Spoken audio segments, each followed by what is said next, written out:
బ్రాహ్మీ ముహూర్తంలో దేవతల సంచారం జరుగుతుంది. ఎందుకు జరుగుతుంది అంటే మనస్సుకి కారణమైనటువంటి వాడు చంద్రుడు, మేధకి కారణమైనటువంటి వాడు సూర్యనారాయణమూర్తి. ఈ తెల్లవారుజామున మనస్సు మేధ ఈ రెండూ ఒక దగ్గర ఇంటర్సెక్ట్ అవుతాయి. మన మనస్సు మేధతోటి కనెక్ట్ అవ్వాలి అంటే ఎప్పుడైనా సరే మనం చేయాల్సినటువంటి పని బ్రాహ్మీ ముహూర్తంలో లేచి బ్రాహ్మీ ముహూర్తంలో సత్కర్మలను ఆచరిస్తూ అక్కడ జపమో ధ్యానమో అనుష్ఠానమో ఏది చేసినా ఈ మనస్సు మేధ రెండూ కలిసి మనకు అవసరమైన మూల లక్ష్యాన్ని అందిస్తాయి. మనస్సుకి చంద్రుడికి చాలా దగ్గర సంబంధం. అందుకనే చంద్రుడి మూమెంట్ని బట్టి మన మూడ్ స్వింగ్స్ చేంజ్ అవుతూ ఉంటాయి. అదే మంచి శరత్కాల చంద్రుడు ఉన్నప్పుడు కూర్చుంటే ఒకలాగా ఉంటుంది. సూర్యుడి దగ్గరకు వచ్చేటప్పటికి అపరిమితమైన మేధకి గుర్తైనటువంటి వాడు సూర్యనారాయణమూర్తి.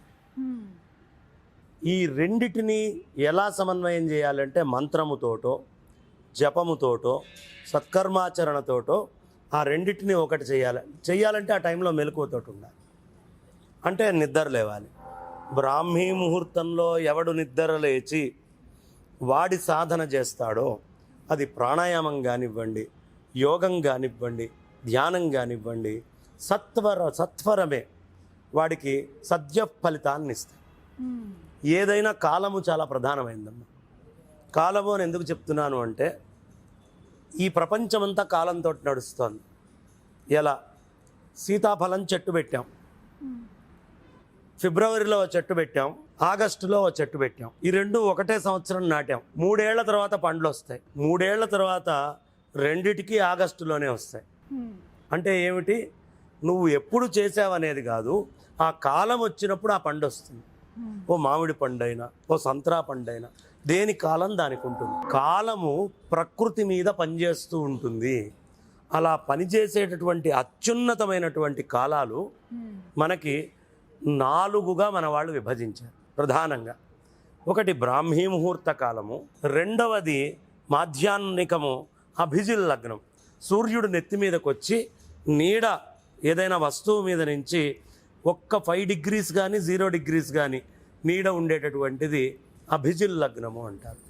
లేదా సంధ్యా సమయం లేదా లంకా సమయం రాత్రి 12. ఈ 4 ముహూర్తాల కింద మన వాళ్ళు గుర్తుగా 4 తీసుకుంటారు.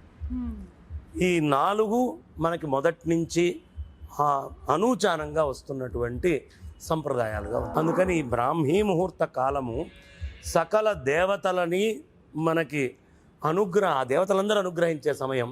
అసుర సంధ్యా సమయంలో అసురులు చాలా బలీయంగా ఉంటారు. ఉదయం దేవతాశక్తిని తెచ్చుకోవాలి, సాయంత్రం దేవతాశక్తిని ఆసురీ శక్తిని దూరం చేసుకోవడానికి తెచ్చుకోవాలి.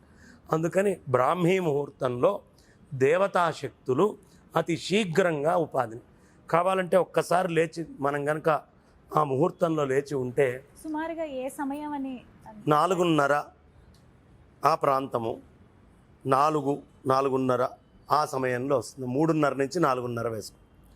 ఇది బ్రాహ్మీ ముహూర్తం కింద వస్తుంది.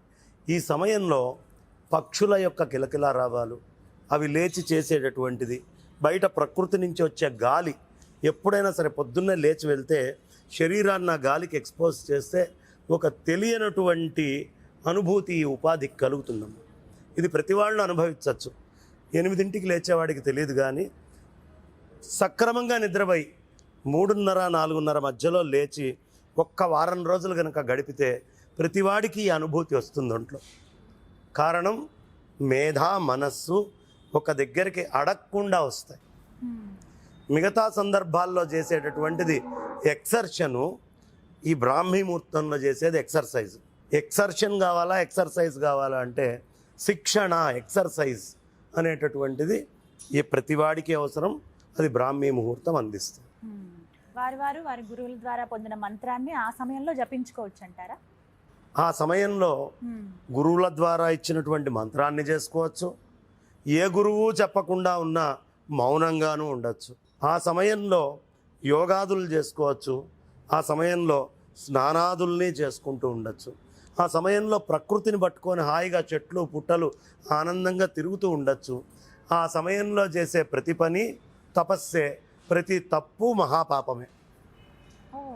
ఆ సమయంలో తప్పులు చేస్తే దేవతల యొక్క కోపానికి గురవుతారు. మ్మ్. అందుకని నిద్రపోవడం ఆ సమయంలో ఓ తప్పు కింద లెక్క. భగవంతుడు ఇవ్వాలనుకున్నా తీసుకోలేనటువంటి వాడి పరిస్థితి ఏదో, అంగట్లో అన్నీ ఉన్నా అల్లుడి నోట్లో శని అన్నట్టు దేవతలందరూ ఇవ్వడానికి సిద్ధంగా ఉన్నా తీసుకోవడానికి లేని స్థితిలో మనుషులు పడుకొని ఉంటుంది. పిల్లల దగ్గర నుంచి పెద్దవాళ్ళ వరకు. జంతువులు కూడా, నువ్వు ఇప్పుడు గోశాలలో ఉన్నావు కదమ్మా, మన గోశాలలో నా వెనక గోవులు కనిపించట్లేదు, నీ వెనక అద్భుతంగా గోవులు కనిపిస్తున్నాయి. ఆ గోవులన్నీ బ్రాహ్మీ ముహూర్తంలో లేచి ఉంటాయి, ఆ. పక్షులన్నీ లేచి ఉంటాయి, కోళ్ళ దగ్గర నుంచి అన్నీ లేచి ఉంటాయి. ప్రతి ప్రాణికి బ్రాహ్మీ ముహూర్తం విలువ తెలుసు, ఒక్క మనిషికి తప్ప. అది విశేషం. చక్కగా వివరించారు. ధన్యవాదాలు గురుగారు.